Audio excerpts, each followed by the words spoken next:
guys know in your paperwork where they are at so we can order it? Jan 01, I'm sorry, say request again. Hi, I'm Danielle. Hi, I'm Maddie. And I'm Chloe, and we are conducting an interview for the Mira Costa Student Veteran Oral History Service Learning Project. We interviewed Tatiana Dodson on her transition into the college community and civilian life. During our interview with Tatiana, we found out a lot about her life before, during, and after the military. Though all student veterans struggle with their transition back from service, injured veterans face unique challenges going back to school. Ensuring student veterans have a pleasant and comfortable adjustment back into school, they should be provided with on-campus resources, mental health support, and long-term rehabilitation to better their success outside of the military. In many cases, veterans leave the military and feel a sense of purpose is taken from them. After going overseas, training, and fighting, they are pushed back into the civilian life, and in many cases, veterans are unsure of how to compartmentalize and adjust back into the typical U.S. citizen routine. During the military, Tatiana touches on some of her favorite parts, such as the food, the hiking trips they went on during boot camp, and the ability to escape the real world and find purpose. Tatiana's experience was different because she discovered that she had an illness during her time and would prevent her from filling her entire contract and give up on that very purpose she found while enlisted. While Tatiana was navigating her illness, she was able to have support of her family, along with support that she had in a program called Wounded Warriors. Wounded Warriors? Mm-hmm. Do you think that's helping you adjust to civilian life? Like, are you supporting you with that? Yeah, absolutely. That's why I stayed in the area, because I know how much support I have from them, and I'm able to go there like as many times as I want. After Tatiana explained what she went through, she shared with us how she got food poisoning in Kuwait during her service overseas.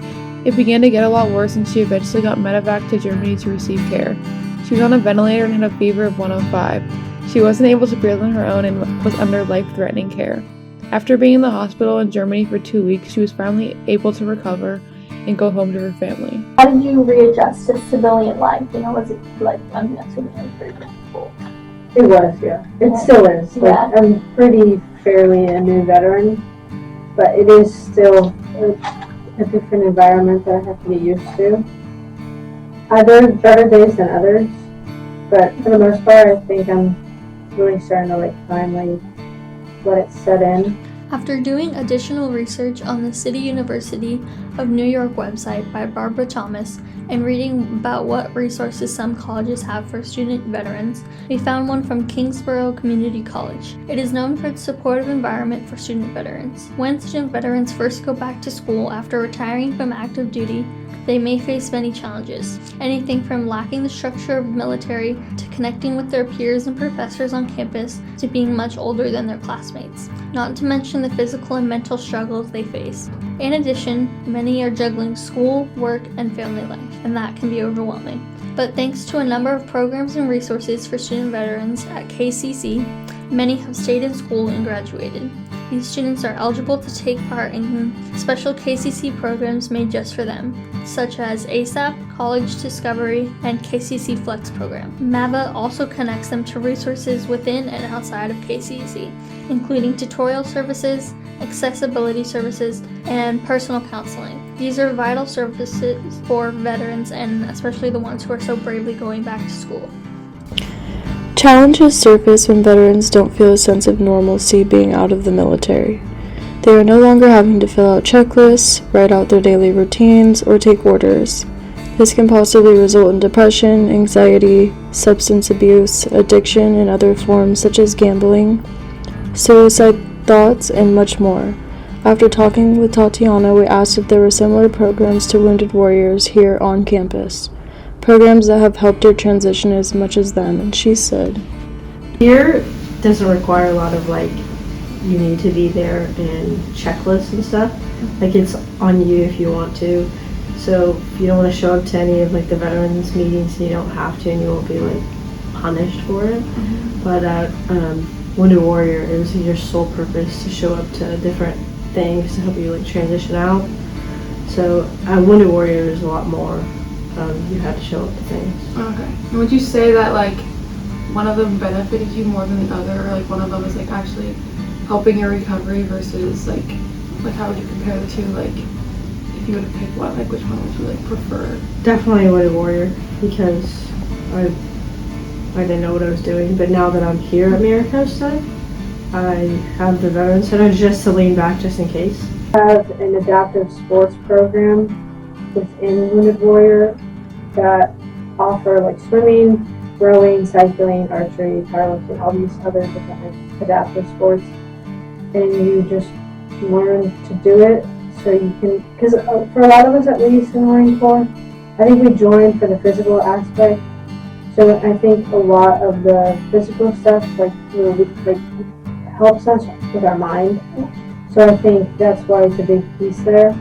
As Tatiana goes on to explain, she did not let her illness stop her from doing the things she loves, such as cycling, powerlifting, and archery. Although MiraCosta College has resources such as the Veterans Counseling and Information Department, as well as a few outside events for our fellow student veterans, there should be a new approach to the programs we have available for specifically injured student veterans, such as a recruiting program for student veterans who have already graduated to mentor new student veterans, physical therapy programs on campus, and specific and lenient accommodations.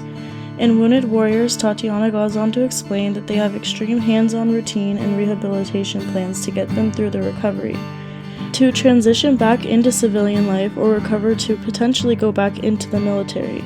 To have that support is what got Tatiana through her illness. In an article on the National Library of Medicine, Christine A. Alinsky pulled qualitative and quantitative statistical data revealing that injured student veterans experience high rates of chronic pain, 92.7% of that being PTSD related. Despite the large number of student veterans who face chronic pain, student veterans are only utilizing 5.2% of disability resources, 18.8% of counseling services, and 36.5% of students visit health services. This could potentially be because student veterans aren't feeling as much support as they need in their community, and they need extra mental and physical support from not only the school's administrators and faculty members, but from their peers and classmates as well. Lastly, student veterans all struggle with their transition into college and civilian life, but specifically injured student veterans face more distinctive and difficult challenges and need to have the extra support from those around them.